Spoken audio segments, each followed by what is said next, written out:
Quand j'ai commencé la bourse, sur des journées comme celle-ci, j'étais bien content de trouver quelqu'un pour m'expliquer un petit peu les choses. Mon portefeuille était tout rouge, il y avait des grosses baisses.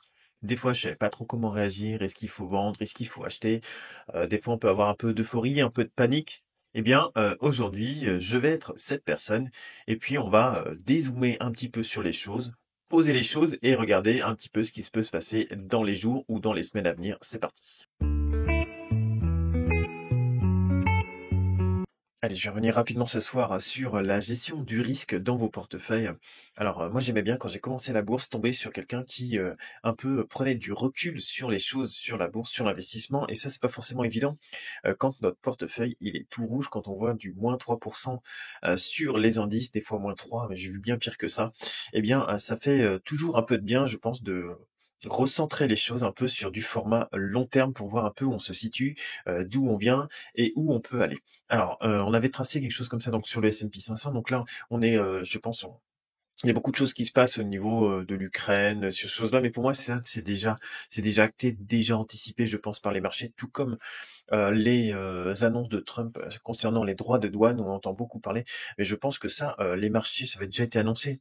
Ça avait déjà été, si vous voulez, là, c'est acté maintenant, mais ça avait déjà été annoncé et souvent les marchés, ils anticipent ça. C'est-à-dire que s'il y a un risque de, eh bien, le marché se prépare déjà à ce risque-là. Et si ça se produit pas, eh bien, ça repart. Mais ce serait déjà préparé. C'est pas parce que là, on va annoncer des choses comme ça que tout de suite, les marchés vont complètement corriger. On a beau voir le discours de Donald Trump avec le Dow Jones et tout ça, les marchés sont hauts. Dès qu'il y a des petites broutilles, des petites choses qui se mettent dedans, eh bien, il y a une respiration qui va se faire. Et cette respiration, elle est normale, elle est tout à fait naturelle quand, par exemple, on a un S&P 500 qui, depuis novembre 2023, prend 36% et qui avait déjà pris depuis 2020, regardez, si on prend ça sur 5 ans, je prends, allez, avant Covid, hein, qui prend sur 5 ans plus de 80%. Vous voyez, vous pouvez pas aller éternellement comme ça sur des valeurs, sinon ça prendrait 2000% au bout de 10 ans, quoi. C'est pas possible.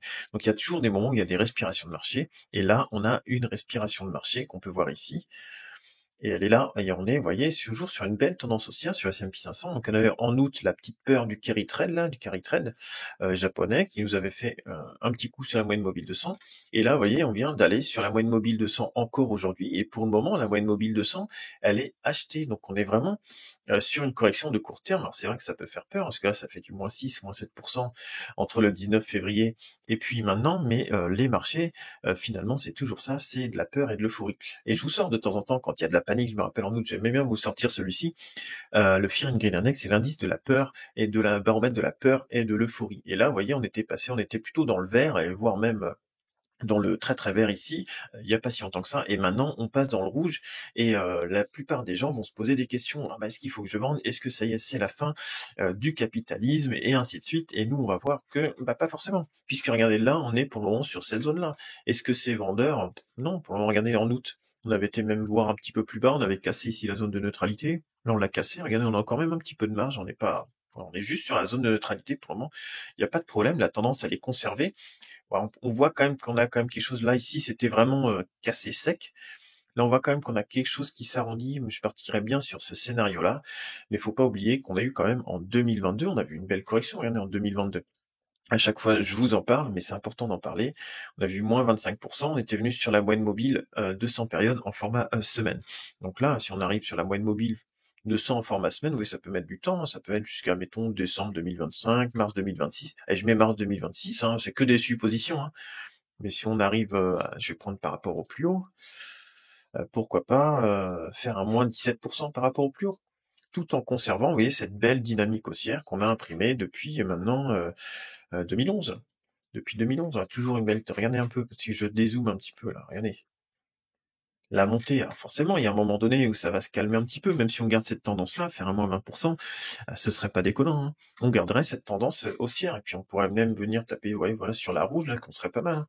Après ici, bon, il y aura sûrement des ajustements de portefeuille à faire si on descend aussi bas, mais pour le moment, la tendance, elle est tout à fait conservée, et c'est ça qui est important, c'est de vraiment voir les choses sous cet angle de dézoomer. Après, on peut voir qu'il y a Google, pour le moment, Alphabet, qui conserve son oblique. Là, elle est sous sa moyenne mobile 200, mais elle conserve son oblique. Amazon sur la moyenne mobile 200. Donc, vous voyez, on vient juste toucher les moyennes mobiles 200. Apple, on n'est pas très loin de la moyenne mobile 200. Vous voyez, elle est sur les 230, donc on n'est pas très loin. Meta, Meta, c'est passé de 100 à 700 en 1 an et demi. Bon, bah, forcément, il y a un moment donné, il faut que ça souffle aussi. Donc je pense qu'on est arrivé un petit peu, là, il y a Microsoft qui fait quelque chose de pas très, très beau en format journalier, hein, qui fait ses plus bas de 52 semaines, là, c'est pas très, très beau. Le Nasdaq, lui, il vient de taper sa moyenne mobile de 100. Pour le moment, il est bien, hein, il y a que de la correction pour le moment. Nvidia, elle est pas très belle, mais bon, elle a l'air de vouloir se reprendre un petit peu. C'est peut-être du rebond dans la tendance baissière, mais voilà, il faudra aller faire les poubelles à ce moment-là, puis aller la chercher. Palantir, ça a été un peu brûlé. Et puis Tesla casse sa moyenne mobile de 100, on va voir s'il s'est acheté, s'il arrive quand même à conserver. Mais vous voyez, on n'a pas de... Même si on pense qu'il y a des gros mouvements, pour le moment, ça reste quand même un petit peu à la marge, hein. Maintenant, si je prends le CAC 40, faut pas oublier qu'on a fait plus 16%, 16-17% depuis le mois de novembre. Donc finalement, reperdre 5, 6, 7, 8%, c'est pas un problème. Maintenant, vous avez réglé, trouvé les actions qui sont en tendance haussière et donc les acheter sur repli dans la tendance haussière, eh bien, ça peut être plutôt pas mal et puis si jamais le repli s'accentue, eh bien, on connaît, toutes les actions, les plus solides qu'on peut avoir, comme du Air Liquide, vous voyez, qui reste très bien orienté malgré la pression baissière, hein. Vous avez du Airbus qui reste aussi, très bien orienté. Après, il y avait du Adyen qui était bien parti. Accor, ça a l'air d'être un petit peu moins joli. Vous voyez, il y a faudrait être sélectif. Mais Schneider, ça casse la tendance de court terme, donc là, c'est pas beau.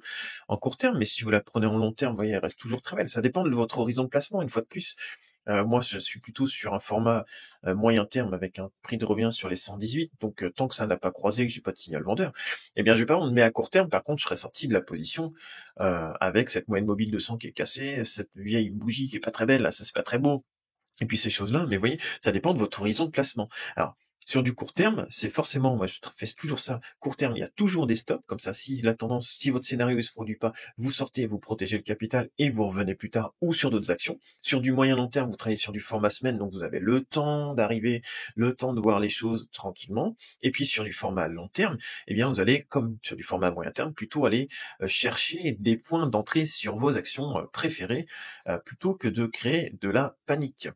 Alors Hermès, bah, vous voyez, Hermès, si on arrive à choper une moyenne mobile 50 ou même un petit peu plus bas, eh bien ça pourrait être pas mal, sachant qu'il y avait du gros surachat sur ces actions-là. Vous voyez, une fois de plus, c'est que de la tendance. Ici, si on arrivait, mettons sur Hermès, sur une belle correction, vous voyez, on arrive là, sur les 2200, 2300, vous conservez votre tendance haussière, vous faites une correction là, bah, c'est le top, hein. Si la tendance après reste haussière, et ça peut très bien aussi arriver un moment où on a une tendance baissière, hein, voilà, j'ai pas de boule de cristal, hein. Là, sur 2022, c'est du moins 43%. Si on fait un petit scénario bis repetita de 2022, oui, 20%, on arrive là, toujours en tendance, on est bien. Et en plus, on fait nos petites emplettes, c'est plutôt sympa. Voilà. Donc c'était vraiment ce message plutôt de prévention. Donc normalement, le travail, il se fait avant. C'est-à-dire que avant même que ces choses-là n'arrivent et se retrouver à prendre des mauvaises décisions dans la panique ou dans l'euphorie, eh bien, normalement, on a préparé les choses. Donc, sur du court terme, vous êtes rentré sur des signaux, mettons, franchissement de moyenne 200, moyenne mobile 200, comme je vous fais voir, différents signaux de court terme. Et puis, tant que les signaux ne sont pas cassés, vous restez en position, peu importe la volatilité. Et puis, après, sur du format moyen terme, donc là, vous rentrez plutôt sur des points qui peuvent être intéressants sur des actions, mais pas sur des surachats. C'est jamais bon de rentrer sur des surachats. Et puis, sur du long terme, pareil, vous allez chercher plutôt des actions qui vous plaisent, que vous aimez bien, que vous voulez tenter dessus, hein, mais sur des points d'entrée qui sont plutôt bien ou plutôt accumuler cette position-là. Voilà, donc c'est ça que je voulais partager avec vous ce soir. Pour le moment, pas de panique, on est juste sur de la correction de court terme dans une tendance haussière. Si ça vient commencer à croiser, casser les moyennes mobiles de 100 sur les indices, eh bien là, on aura peut-être une fin de tendance, auquel cas vous êtes protégé parce que vous avez fait votre travail avant, vous avez mis vos stops sur vos positions de court terme, vous protégez votre capital, vous ne vous retrouvez pas avec des positions que vous liez en court terme avec des moins 20, moins 30 ou moins 40%, parce que ça, c'est l'échec de votre trading finalement. Par contre, si vous perdez 3-4% sur votre position qui représentait, elle, aussi une toute petite part de votre portefeuille, il n'y a pas de problème. Et puis sur vos indices, bah, par exemple, ou sur vos actions au long terme, eh bien, vous allez chercher peut-être des points d'entrée, mais sur toute la période de baisse, et ça on le verra ensemble, sur toute la période de baisse, si jamais ça baisse, eh bien, il faudra lever les mains du clavier, il faudra laisser la baisse se faire, ne pas sauter sur la moindre opportunité ou qu'on pense être une opportunité, attendre vraiment sur des indices que ça recroise à la hausse. Si je reprends un S&P 500, allez, je vous fais voir vite fait comment on pourrait gérer ça éventuellement. Je l'ai ici. Sur un format, allez, on va prendre 2022, donc ça croisait ici, on va prendre sur un format journalier. Allez, on prend sur un format journalier. Donc vous voyez, quand vous commencez à casser là, hop, on lève les mains du clavier, quand vous cassez là, vous voyez que c'est vendeur, vendeur, vendeur. Tant que vous cassez là, hop, on lève les mains du clavier, on fait plus de trades sur cette partie-là. Vous attendez que ça reprenne la moyenne mobile de 100, que vos courbes ici, rouges et bleues, repassent au-dessus de la moyenne de 100, moyenne mobile de 100, pardon. Donc vous attendez, vous attendez, vous attendez, là c'est toujours pas sûr. Là vous pouvez dire, ah bah oui, je vais faire, non, c'est anticipé, on n'y va pas, on n'y va pas, on n'y va pas. Et seulement ici, par exemple, là, vous avez un éventuel point d'entrée pour un retournement de tendance. Vous n'êtes pas rentré au plus bas, mais vous n'êtes pas non plus rentré ici, puis repris une gamelle, puis repris une gamelle, parce qu'entre là et là, si vous prenez ce signal-là, c'est quand même moins 21%. Et ça peut faire mal, ça peut faire paniquer. Par contre, si vous rentrez après par ici, vous voyez, déjà, vous avez un bon historique derrière de reprise quand même, qui est ici avec des indices qui ont bien descendu, mais voilà, vous ratez 10% de cette hausse-là, mais par contre derrière, eh bien vous êtes en tendance et tant que vous êtes au-dessus, tant que vous êtes au-dessus ici, vous restez, vous restez, vous restez.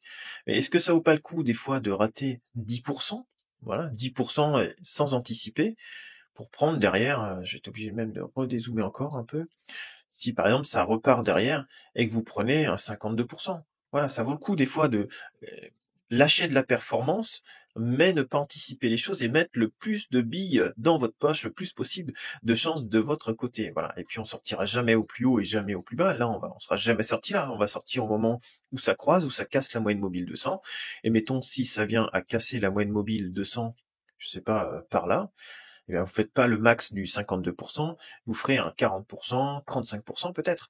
Mais par contre, vous avez mis un max de chance de votre côté. Et c'est ça qu'il faut voir dans vos positions, au moins de court terme ou de moyen terme. Ça va être plutôt ces choses-là pour un format moyen terme. Vous voyez, vous rentrez, vous n'avez pas besoin de rentrer, vous n'avez pas besoin de sortir, quoi. Vous pouvez prendre, essayer de jouer ces niveaux-là. Ouais, vous pouvez essayer de jouer, tenter ces niveaux-là, sans tenter les moyennes mobiles de 100, par exemple. Sur du format moyen terme, si on y arrive. Sur les 5000, on sait pas, hein. 5000, ça peut le faire, hein. Ouais, faut rien s'interdire, moins 14%, pourquoi pas, hein. Après, depuis, comme on a dit, depuis 2020, c'est plus 80%. Si vous lâchez 14% sur les indices, c'est rien, hein. Après plus 80%. Voilà. Donc c'est là que je voulais voir.